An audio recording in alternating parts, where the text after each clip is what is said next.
नमस्कार, जयतु भारतः GST and other laws discussion and analysis के आज के अंक में आपका स्वागत है। जीएसटी काउंसिल की 47वीं मीटिंग चंडीगढ़ में संपन्न हुई, जिसमें कई बहुत ही महत्वपूर्ण रिकमेंडेशंस की गई है। सबसे पहले कुछ गुड्स और सर्विसेज के जीएसटी रेट में चेंजेस करने का रिकमेंडेशन किया है। ये चेंजेस 18 जुलाई 2022 से प्रभावी होंगे और ये चेंजेस ग्रुप ऑफ मिनिस्टर की रिकमेंडेशन के बाद में जीएसटी काउंसिल ने अप्रूव करके रिकमेंड किया है। इसमें ये जो रेट्स चेंज किया गया है, ये इन्वर्टेड ड्यूटी स्ट्रक्चर को दूर करने के लिए रेट चेंज किया है। इसमें प्रिंटिंग, राइटिंग और ड्राइंग इंक उसमें 12% से बढ़ाकर 18%, knives with cutting blades, paper knives, pencil sharpeners and blades therefor, spoons, forks, ladles, skimmers, cake servers et cetera, ये 12% से बढ़ाकर 18%। Power driven pumps primarily designed for handling water such as centrifugal pump, deep tubewell, turbine pumps, submersible pumps, bicycle pumps, ये 12% से बढ़ाकर 18%। Machine for cleaning, sorting और grading seed grain pulses, machinery used in milling industry और for the working of cereals et cetera, पवन चक्की that is air based आटा चक्की और वेट ग्राइंडर्स, ये 5% से बढ़ाकर 18% इनका रेट करने का रिकमेंडेशन किया गया है। मशीन्स फॉर क्लीनिंग, सॉर्टिंग और ग्रेडिंग एग्स, फ्रूट और other agricultural produce and its parts, milking machine and dairy machinery, इन पर 12% से बढ़ाकर 18%। LED lamps, lights and fixtures, their metal printed circuit boards, drawing and marking out instruments, इन पर 12% से बढ़ाकर 18%। Solar water heater and systems, इस पर 5% से 12%। Prepared finished leather, chamois leather, composition leather, इन पर 5% से बढ़ाकर 12% जीएसटी रेट किया जाएगा। और एडिबल ऑयल्स और कोल, इन पर एक्यूमुलेटेड आईटीसी का रिफंड नहीं दिया जाएगा। कुछ सर्विसेज का भी जीएसटी रेट 18 जुलाई 2022 से बढ़ाने का रिकमेंडेशन किया गया है। इनमें services supplied by foreman to chit fund, इस पर अभी 12% जीएसटी है, उसे बढ़ाकर 18% करना है। Job work in relation to processing of hides, skins and leather, job work in relation to manufacture of leather goods and footwear, और job work in relation to manufacture of clay bricks, ये इन वस्तुओं के job work पर अभी 5% GST है, उसे बढ़ाकर 12% जीएसटी कर दिया जाएगा। कुछ वर्क्स कॉन्ट्रैक्ट पर भी अभी जो जीएसटी का रेट है उसे बढ़ाने का रिकमेंडेशन है। Works contract for roads, bridges, railway, metro, effluent treatment plant, crematorium, works contract supplied to central and state government, local authorities for historical monuments, canals, dams, pipelines, plants for water supply, educational institutions, hospital और उनके सब contractor, इन पर अभी 12% GST है, उसे बढ़ाकर 18% GST करने का प्रस्ताव है। Works contract supplied to central and state governments, union territories and local authorities involving predominantly earth work and sub contracts thereof, उस पर अभी 5% जीएसटी है, उसे बढ़ाकर 12% करने का रिकमेंडेशन है। इनके अलावा भी कुछ गुड्स और सर्विसेज पर जीएसटी रेट में चेंज करने का रिकमेंडेशन जीएसटी काउंसिल ने किया है, जिसमें ऑस्टोमी अप्लायंसेस वह 12% से घटाकर 5% जीएसटी करना है।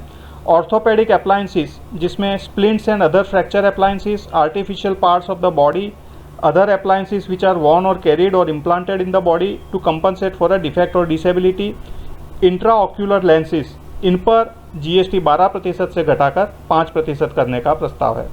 टेट्रा पैक, जिसे एसेप्टिक पैकेजिंग पेपर भी कहते हैं, उस पर जीएसटी 12% से बढ़ाकर 18% करना है। टार, चाहे वह कोल में से बना हो, कोल गैसिफिकेशन प्लांट्स में से बना हो, प्रोड्यूसर गैस प्लांट्स में से या कोक ओवन प्लांट्स में से, किसी भी प्रकार का टार हो जिस पर अभी कुछ में 5% और कुछ में 18% है, उसके बदले सभी प्रकार के टार पर 18% जीएसटी लगेगा। IGST on import of DEC, diethyl carbamazine, ये जो दवाइयाँ हैं जो नेशनल फिलारिसिस एलिमिनेशन प्रोग्राम के तहत फ्री में दी जाती है, उस पर पहले 5% जीएसटी था, उसे भी अब घटाकर नील कर दिया जाएगा। कट एंड पॉलिश डायमंड्स उस पर 0.25% पर से जीएसटी बढ़ाकर 1.5% अर्थात 1.5% कर दिया जाएगा। IGST on specified defence items imported by private entities vendor when and user is the defence force.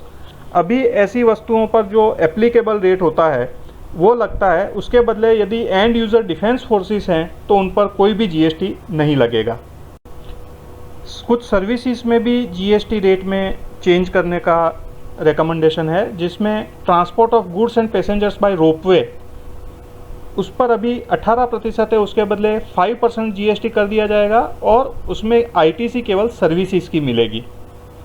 Renting of truck और goods carriage where cost of fuel is included उसमें 18% से घटाकर 12% जीएसटी करने का प्रस्ताव है। अब तक कई खाद्य पदार्थ जिन पर ब्रांड नेम नहीं लगा होता था या जो ब्रांड है उसके राइट को फॉरगो कर दिया होता था, उस पर जीएसटी नहीं लगता था, अर्थात वे एग्जम्प्टेड होती थी। अब जो ग्रुप ऑफ मिनिस्टर्स ने रेकमेंड किया है उसके बेस पर इस एग्जम्पशन को थोड़ा सा चेंज करने का रेकमेंडेशन जीएसटी काउंसिल ने किया है और इसमें से प्री पैकेज्ड और प्री लेबल्ड रिटेल पैक्स जो हैं, लीगल मेट्रोलॉजी एक्ट के अनुसार जो प्री पैकेज्ड और प्री लेबल्ड हैं, जिनमें प्री पैक्ड और प्री लेबल्ड दही, लस्सी और छाछ भी शामिल है, उनको इस एग्जम्पशन में से बाहर निकाल दिया जाएगा, अर्थात उन पर अब जीएसटी लगेगा। जीएसटी का रेट क्या होगा वह जब नोटिफिकेशन इश्यू होगा उस समय हमें और डिटेल में जानकारी मिलेगी। इसके अलावा ये जो वस्तुएं बताई गई है उन पर भी एग्जम्पशन वापस लिया जा रहा है, अर्थात उन पर भी जीएसटी लगेगी। चेक्स लूज और इन बुक फॉर्म, जो चेक्स प्रिंट किए जाते हैं और उनका सप्लाई किया जाता है, उस पर अभी कोई जीएसटी नहीं लगता था, अब 18% जीएसटी लगेगा। मैप्स एंड हाइड्रोग्राफिक और similar charts of all kinds including atlases, wall maps, topographical plans and globes printed, इन पर भी अभी तक कोई जीएसटी नहीं लगता था, उस पर 12% जीएसटी लगेगा। Parts of goods of heading 8801 उन पर भी जीएसटी नहीं लगता था, वो 18% जीएसटी लगेगा। पेट्रोलियम या कोल बेड मीथेन पर 5% से बढ़ाकर जीएसटी 12% किया जाएगा। Scientific and technical instruments supply to public funded research institutes उस पर 5% जीएसटी लगता था, उसके बदले जो भी वस्तुएं हैं उन पर जो एप्लीकेबल रेट होगा वो लगेगा और ई वेस्ट पर 5% के बदले 18% जीएसटी लगेगा।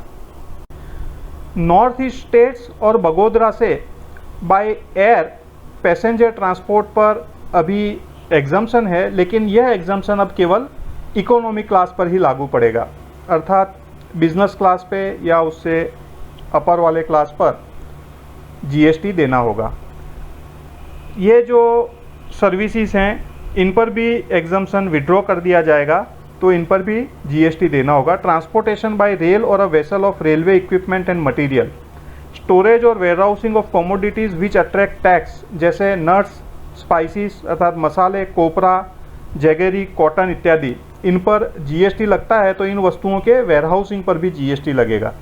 Fumigation in a warehouse of agriculture produce, services by reserve bank of India, IRDA, SEBI, FSSAI, GST network, renting of residential dwelling to business entities, अभी तक रेसिडेंशियल मकान के रेंटिंग पर कोई भी जीएसटी नहीं लगता था, अब यदि बिजनेस एंटिटी रजिस्टर्ड पर्सन को रेसिडेंशियल मकान भी यदि दिया जाता है रेंट पर तो उस पर जीएसटी लगेगा। Services provided by the cord blood banks by way of preservation of stem cell, जो कॉर्ड ब्लड बैंक है वे स्टेम सेल प्रिजर्व करने की सर्विस देते हैं, उस पर भी जीएसटी लगेगा।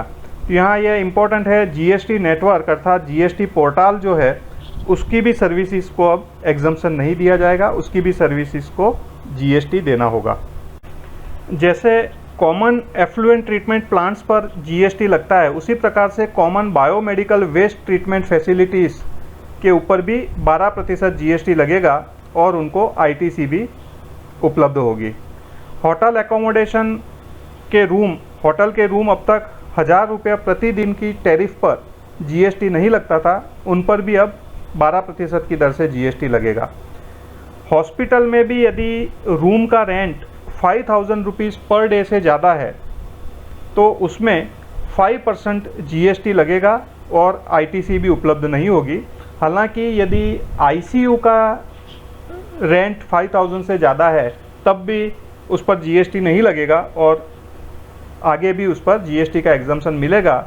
लेकिन आईसीयू के अलावा का यदि रूम है हॉस्पिटल का जिसका प्रतिदिन का किराया 5000 रुपीज़ से ज़्यादा है तो 5% जीएसटी देना होगा।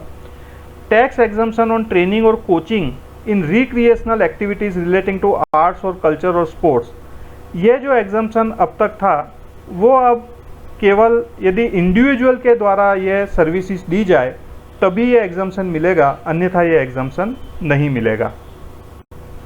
कैसीनो, रेस कोर्स और ऑनलाइन गेमिंग के ऊपर जीएसटी काउंसिल ने यह निर्देश दिए कि जो ग्रुप ऑफ मिनिस्टर्स हैं वे विभिन्न स्टेट से और इनपुट्स प्राप्त करेंगे और उनके बाद उस पर स्टडी करके अपना रिपोर्ट पेश करेंगे। जीएसटी काउंसिल ने कुछ क्लैरिफिकेशंस भी देने का रिकमेंडेशन किया है, जिसमें इलेक्ट्रिकल व्हीकल्स वेदर और not fitted with a battery pack, यदि बैटरी पैक के साथ फिट हो या ना हो तब भी इलेक्ट्रिक व्हीकल्स को जो कंसेशनल जीएसटी रेट 5% है वह लागू पड़ेगा। All fly ash bricks attract same concessional rate irrespective of fly ash content. जो फ्लाई एश ब्रिक्स है उन पर कितने प्रतिशत से ज़्यादा फ्लाई एश उसमें होना चाहिए, उससे रिलेटेड कुछ कन्फ्यूज़न था कि 90% से ज़्यादा फ्लाई एश कंटेंट जो है वह केवल ब्रिक्स के लिए ही है या फ्लाई एश एग्रीगेट के लिए लागू होगा या ब्रिक्स पर भी लागू होगा। इसके बारे में एक अलग से मैं वीडियो बना चुका हूं, तो अब उस संशय को दूर करता हुआ एक क्लैरिफिकेशन दिया जाएगा कि irrespective of fly ash content, चाहे कितना भी फ्लाई एश कंटेंट हो फिर भी फ्लाई एश ब्रिक्स को एग्जम्पशन मिलेगा।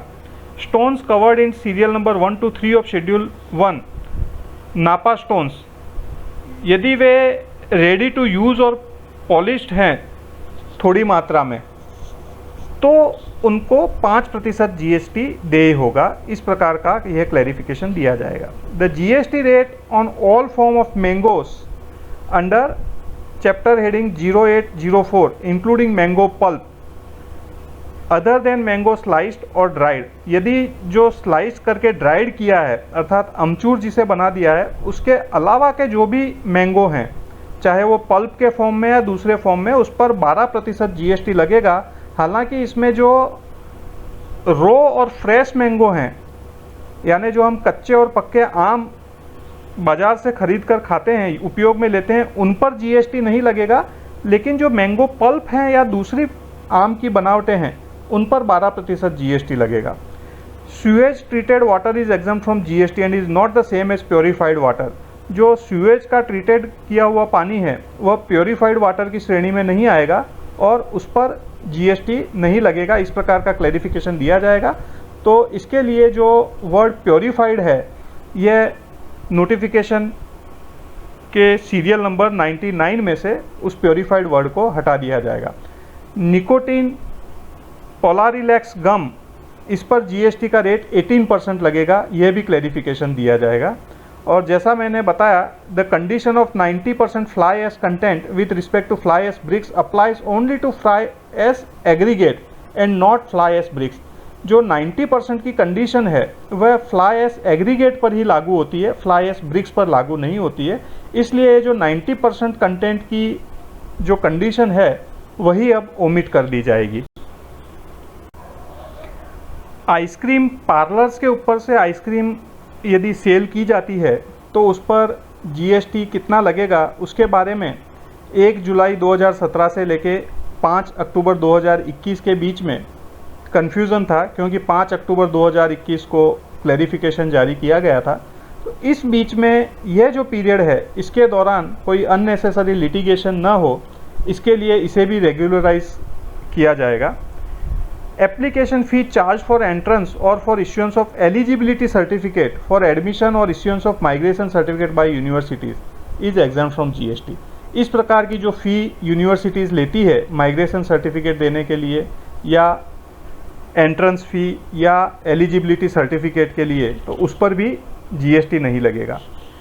जीन्ड और baled fibre is covered in entry 24B of notification number 12/2017 in the category of raw vegetable fiber.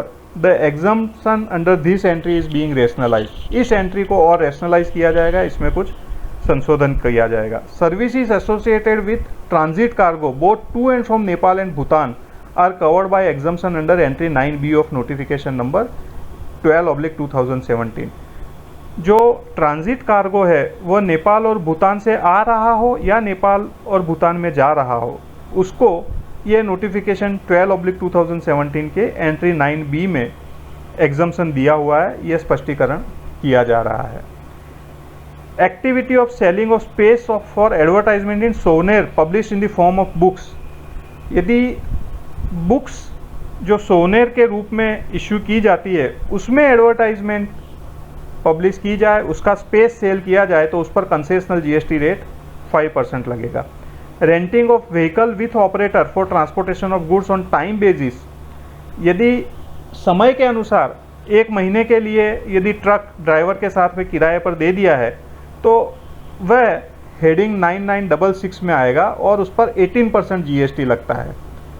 GST on such renting where cost of fuel is included in the consideration charge is being prescribed at 12%. उसमें यदि cost of fuel भी included है तो फिर उस पर GST का rate 12% लगेगा. इस प्रकार का प्रावधान किया जाएगा.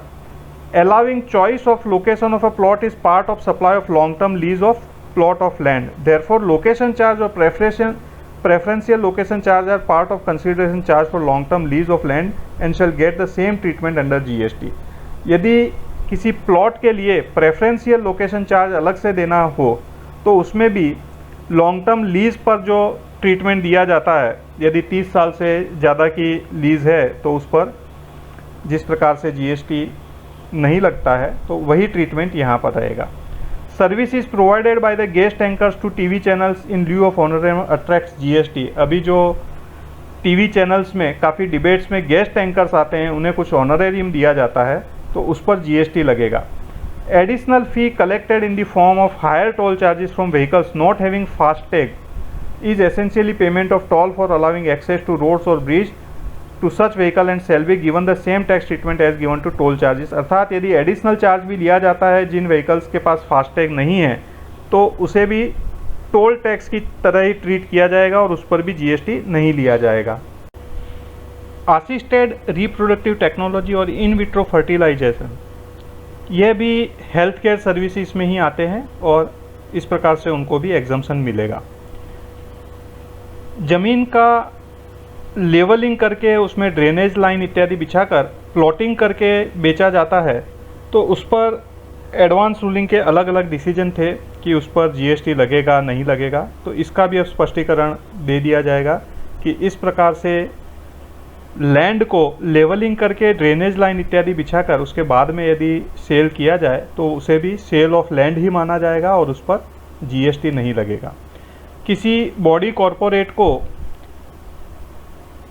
Renting of motor vehicle for transport of passengers, अर्थात पैसेंजर के ट्रांसपोर्ट के लिए मोटर व्हीकल रेंट पर दिया जाए समय के अनुसार, अर्थात पूरे महीने का इतना चार्जेस होगा, ना कि किलोमीटर के अनुसार या उस प्रकार से, तो उसको रिवर्स चार्ज मैकेनिज्म में जो भी बॉडी कॉरपोरेट है कंपनीज इत्यादि उनको GST भरना होगा. जो नोटिफिकेशन नंबर 12/2017 है उसके सीरियल नंबर 17D पर जो पब्लिक ट्रांसपोर्ट वर्ड यूज़ किया है उसका क्या अर्थ होता है उसका भी स्पष्टीकरण दे दिया जाएगा. डिपार्टमेंट ऑफ पोस्ट्स के द्वारा दी जाने वाली सर्विसेज में कुछ सर्विसेज में कॉरपोरेट एंटिटीज़ को रिवर्स चार्ज में टैक्स भरना पड़ता था, लेकिन अब डिपार्टमेंट ऑफ पोस्ट की सभी सर्विसेज जो GST के दायरे में आती है उन पर फॉरवर्ड चार्जेस में ही टैक्स भरना होगा. गुड्स ट्रांसपोर्ट एजेंसीज को ऑप्शन है कि या तो वे बिना ITC लिए GST 5% पर भरे या आईटीसी ले और 12% पर जीएसटी भरे। इनमें से कौन सा ऑप्शन लेना है, यह ऑप्शन फाइनेंशियल ईयर की स्टार्टिंग में ही गुड्स ट्रांसपोर्ट एजेंसी को लेना होगा। और जो अभी रिवर्स चार्ज मैकेनिज्म की व्यवस्था है वह तो चालू ही रहेगी।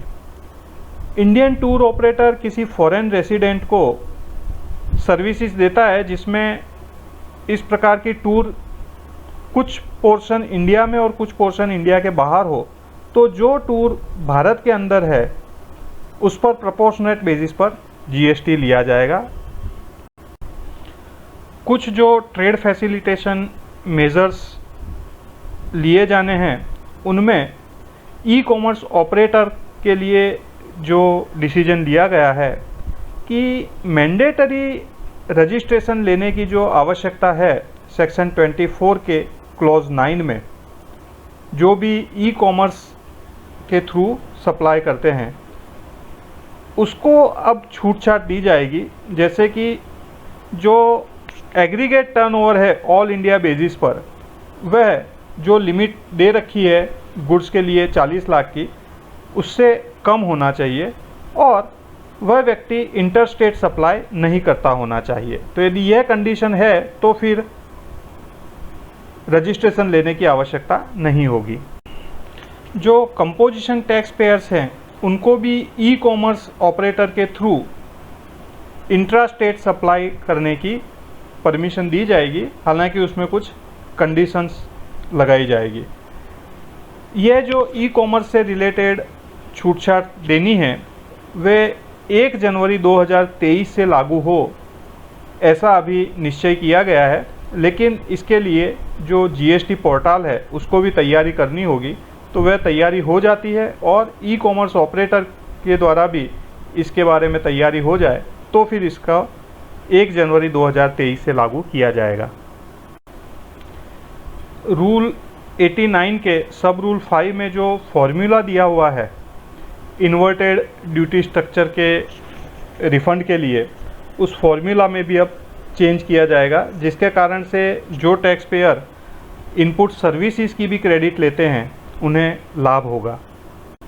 कुछ केसेस में जहां पर आईजीएसटी भरकर एक्सपोर्ट किया गया है वहां पर किसी कारण से रिफ़ंड यदि अटक गया है तो उस प्रकार के रिफंड्स को जीएसटी ऑफिसर के पास भेज दिया जाएगा, जिससे जीएसटी ऑफिसर उसको प्रॉपर स्क्रूटिनी करके यदि लगे कि जीएसटी का रिफ़ंड देना है, देने योग्य है, तो वह जीएसटी का रिफ़ंड दे दे। तो जिसके कारण से अभी सिस्टम्स में काफ़ी समय से जो पेंडिंग रिफ़ंड है वह टैक्स पेयर को मिल जाए। यदि रूल 96 सब रूल 10 का वायोलेशन करते हुए किसी टैक्स पेयर ने रिफ़ंड ले लिया है और बाद में पता चलने पर वह रिफ़ंड की अमाउंट डिपार्टमेंट में जमा कर दी है, तो उतनी अमाउंट का वापस रिक्रेडिट मिलना चाहिए। जिसमें अभी दिक्कत आ रही है तो उसे सरलता से रिक्रेडिट मिल जाए, इसके लिए एक नया फॉर्म जीएसटी पीएमटी 03A भी प्रिस्क्राइब किया जाएगा। फाइनेंस एक्ट 2022 के सेक्शन 110 का क्लॉज C और सेक्शन 111 उनको भी जल्दी से नोटिफाई किया जाएगा, जिससे इंटरेस्ट के रिलेटेड जो प्रोविज़न है कि यदि गलत आईटीसी अवेल की हो लेकिन यूटिलाइज नहीं की हो तो इंटरेस्ट भरने की आवश्यकता नहीं है। ऐसा प्रावधान 1 जुलाई 2017 से इस सेक्शन के माध्यम से हो रहा है, तो वह नोटिफाई होते ही यह प्रावधान लागू हो जाएगा और उस पर फिर इंटरेस्ट नहीं देना होगा। इसी प्रकार से जो सेक्शन 49 है उसका सब सेक्शन 10 अमेंडमेंट किया गया है कि जिसमें cash ledger, electronic cash ledger में जो बैलेंस पड़ा हुआ है वह किसी डिस्टिंक्ट पर्सन, उनके खुद के ही दूसरे यूनिट में, दूसरे ब्रांच में, जिसे डिस्टिंक्ट पर्सन कहते हैं, वहाँ पर ट्रांसफ़र किया जा सके। यह प्रोविज़न भी जल्द लागू कर दिया जाएगा।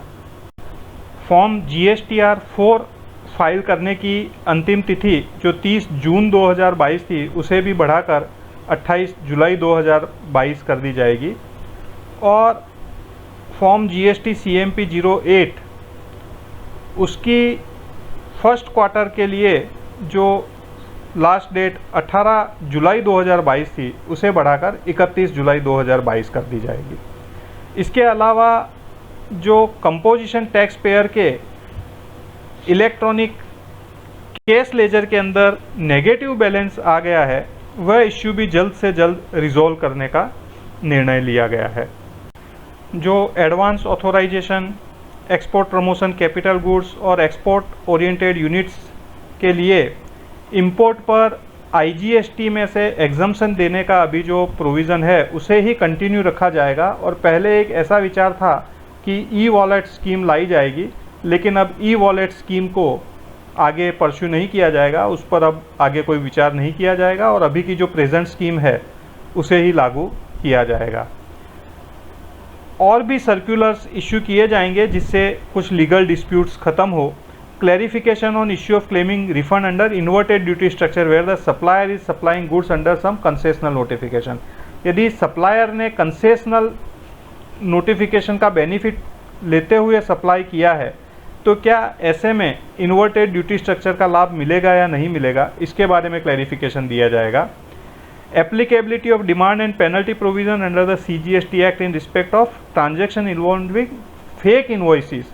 जो फेक इन्वॉइसेस के बारे में जो ट्रांजैक्शन है उनमें डिमांड किनसे करनी है और उन पर कैसे पेनल्टी लगानी है, उसके बारे में भी क्लैरिफिकेशन दिया जाएगा।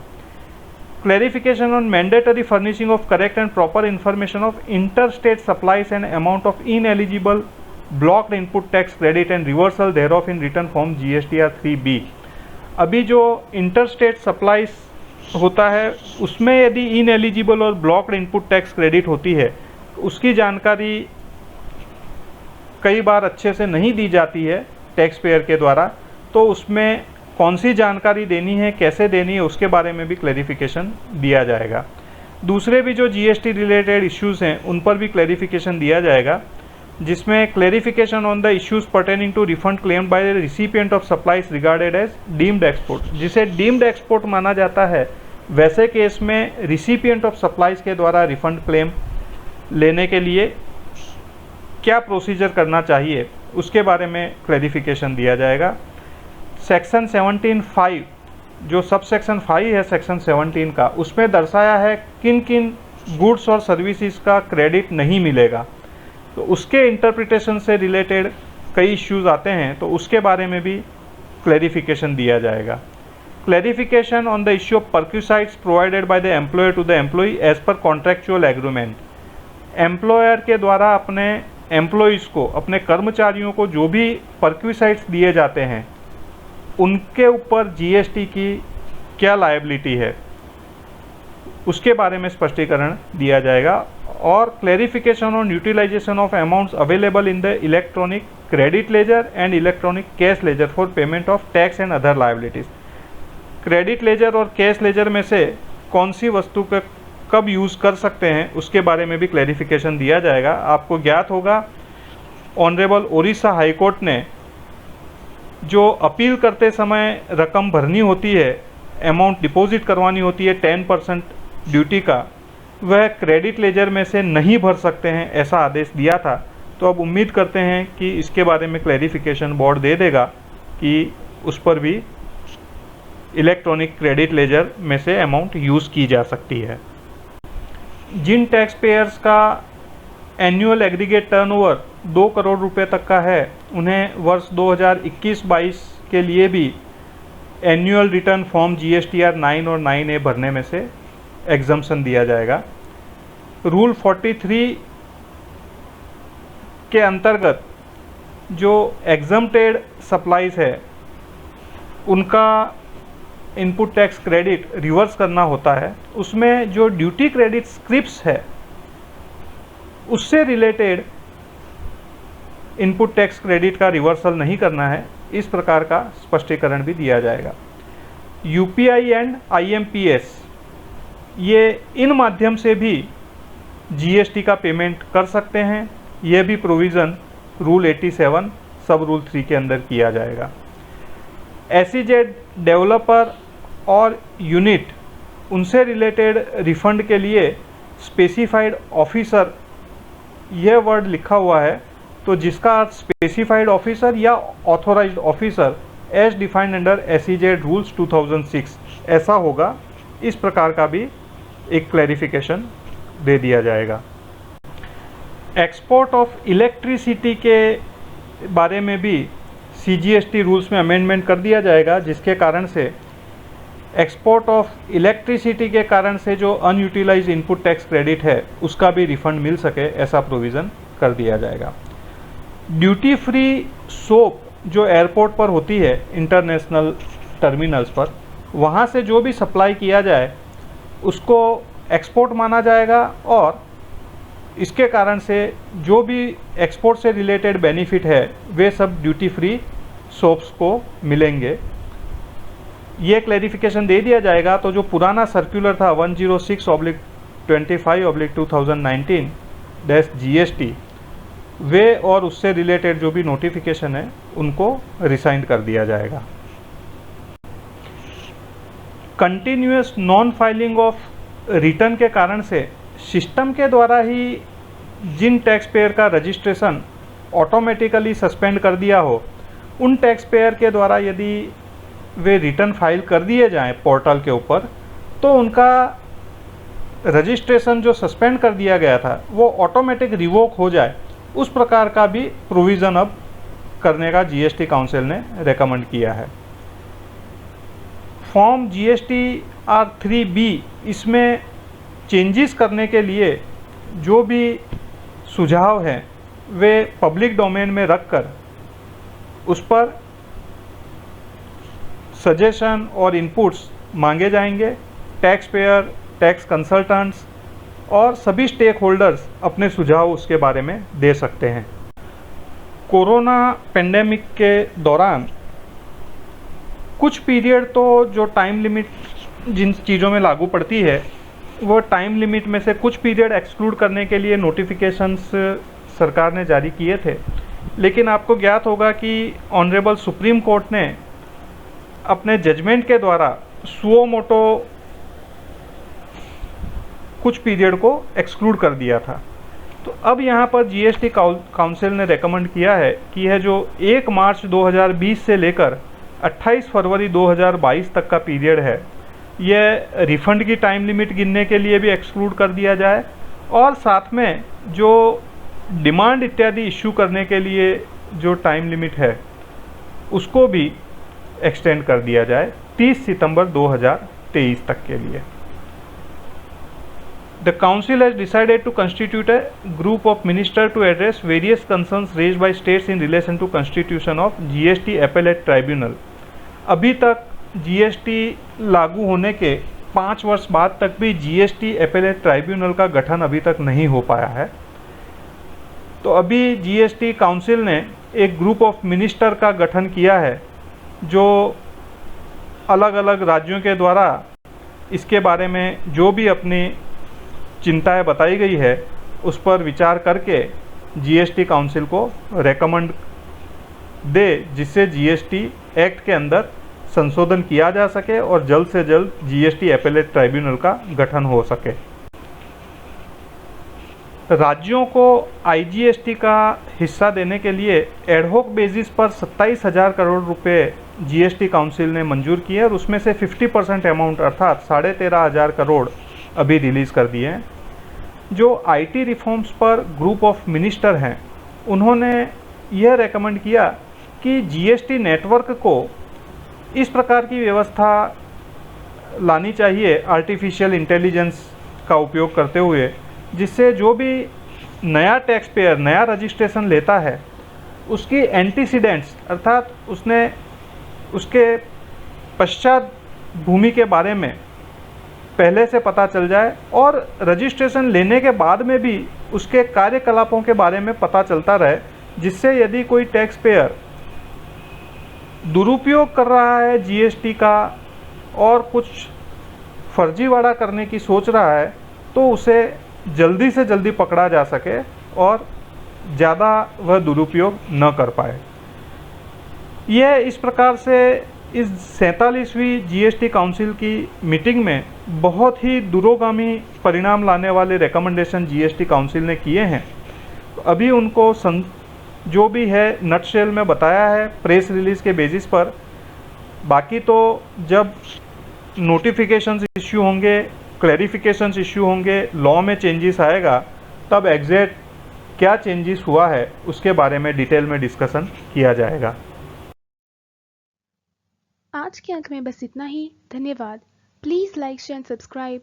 आपको और किसी जीएसटी रिलेटेड विषय पर जानकारी चाहिए विशेषतः तो कमेंट्स में लिख सकते हैं। जय हिंद।